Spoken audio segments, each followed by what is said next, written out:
Hey everyone, welcome back to my channel. Legal experts are now weighing in on whether Alec Baldwin should be charged with manslaughter for shooting and killing the cinematographer Halyna Hutchins on the set of Rust. In my previous video, I showed there was negligence on the part of at least Alec Baldwin, Dave Halls, and Hannah Gutierrez-Reed. So Alec Baldwin, the producer, Dave Halls, the assistant director, and Hannah Gutierrez-Reed, the lead armorer, who was in charge of weapons. Now, all three of them had some form of negligence and potentially culpable, but legal experts are talking about what situation Alec Baldwin could be finding himself in after this tragic incident. So on news.com.au, it says Alec Baldwin could face manslaughter charges, say legal experts. So American legal experts argue Alec Baldwin could face criminal charges over the accidental killing of a cinematographer on the set of his new movie. So the tragedy on the Santa Fe, New Mexico set of Alec Baldwin's Rust could have serious legal consequences for the actor, legal experts told the New York Post Saturday. Baldwin fired a prop gun Thursday that accidentally killed the film's director of photography, Halyna Hutchins, legal experts told the New York Post Sunday.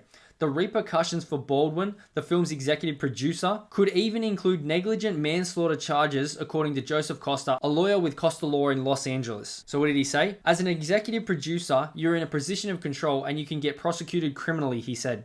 It's the equivalent of drinking and driving, meaning someone may not have intended to cause great harm, but they do. New Mexico criminal lawyer Erlinda Johnson, a former state and federal prosecutor, said the Beetlejuice actor could face possible criminal liability for involuntary manslaughter. All the state needs to demonstrate is that he was engaged in a lawful but dangerous act and did not act with due caution, she said. That's what the state has to prove for involuntary manslaughter, which is a 4th-degree felony with a maximum penalty of up to 18 months in prison. She speculated that Baldwin may rely on the defense that someone handed him the gun, but then, well, it was incumbent upon him, since that he was handling the gun, to make sure there were no rounds, which is what I said in my previous video. First person in line was the armorer, Hannah Reed. Second, Dave Halls, the assistant director. And the third in line, the actor who was shooting the gun, was Alec Baldwin, and he's also a producer. So Johnson continued, clearly someone didn't do their due diligence. They should have been checking those guns to make sure there were no live rounds. Yes, 3 separate people could have done that. Another Southern California lawyer said no one involved with the film is safe when it comes to getting slapped with a civil complaint. So different with a criminal and civil lawsuit. They say, quote,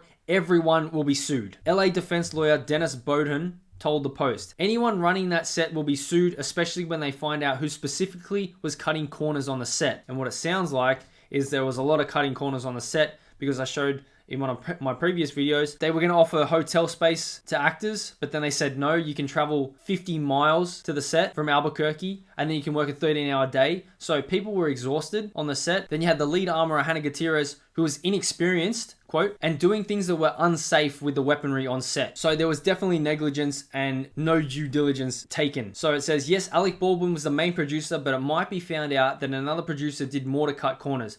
I don't think there will be anything as bad as a murder charge, but this is going to be a legal nightmare for Baldwin. Rachel Fissett, a criminal lawyer with the LA firm of Zweibach, Fissett and Coleman, told the Post, the facts have yet to come out, but as to the potential criminal charges, they will look to his possible negligence. His problems don't lie in what he did as an actor. It will certainly come out that he thought he was firing a blank. The real issue is his role as a producer and the safety protocols or lack thereof on the set. If real negligence is proven, that could result in criminal charges. And I don't know how they will not find either from him, the assistant director, or the armorer, who we've already spoken about, all 3 of them. But then you have veteran New York City criminal defense lawyer Ron Kuby said he doesn't believe Baldwin has criminal exposure under New Mexico law, though he certainly has civil exposure as the producer and employer on the movie set. He says the other thing that was troubling is that union members left the set and scabs were brought in to take over. Obviously, they failed to follow safety protocols to the extent that Baldwin authorized the employment of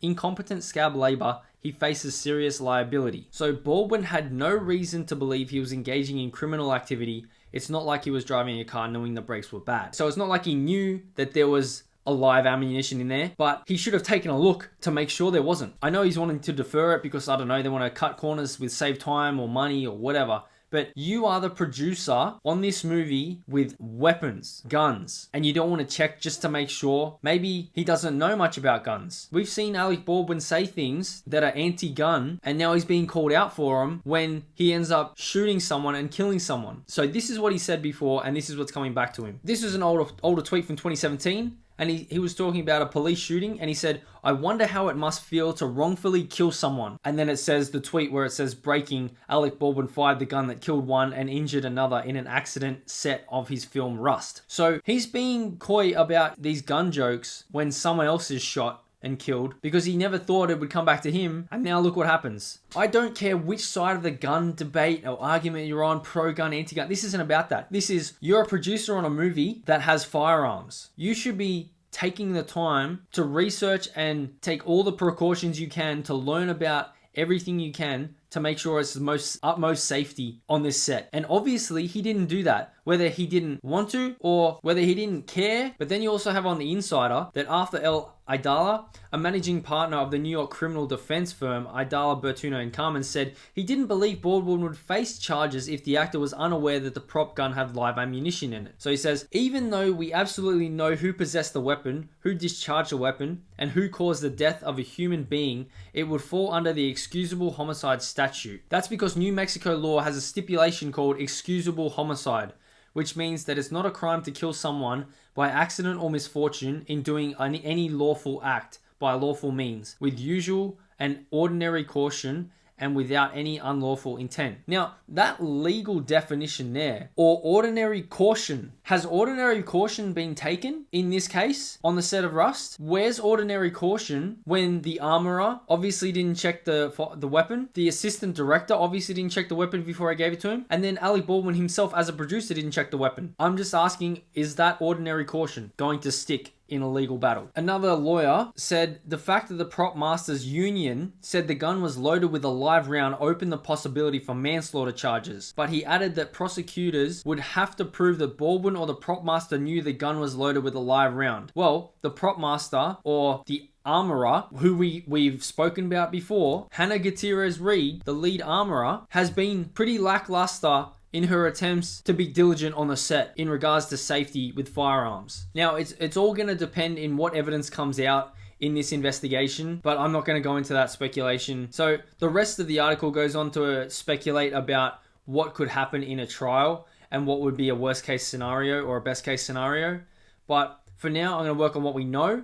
And what we know is that there was negligence by the lead armorer on the set. Then there was negligence by the assistant director, Dave Halls, because he handed the gun to Alec Baldwin and he said at the time, it's a cold gun, which means it wasn't supposed to be loaded with live ammunition. And then we know that Alec Baldwin, as a producer, should have taken care and looked at it and made sure it wasn't loaded when he was practicing his setting up for the scene. So this is from the LA Times, and it allegedly details what happened on the set. After Dave Halls told Alec Baldwin it was a cold gun, so it wasn't supposed to be loaded with live ammunition, Baldwin removed the gun from its holster once without incident, but the second time he did so, ammunition flew toward the trio around the monitor. So the trio of Halyna Hutchins, the cinematographer, was looking over the monitor, as was the movie's director, Joel Souza, who was crouching just behind her. The projectile whizzed by the camera operator, but penetrated Hutchins near her shoulder, then continued through to Souza. Hutchins immediately fell to the ground as crew members applied pressure to her wound in an attempt to stop the bleeding. Baldwin removed the gun from the holster without incident first time, but the second time it went off. So it sounds like that's negligence there, that's carelessness. So it's going to be up to the courts to prove if that is real negligence and if it will result in criminal charges. Let me know what you think in the comments below. Be sure to smash the like button, subscribe to the channel if you haven't already.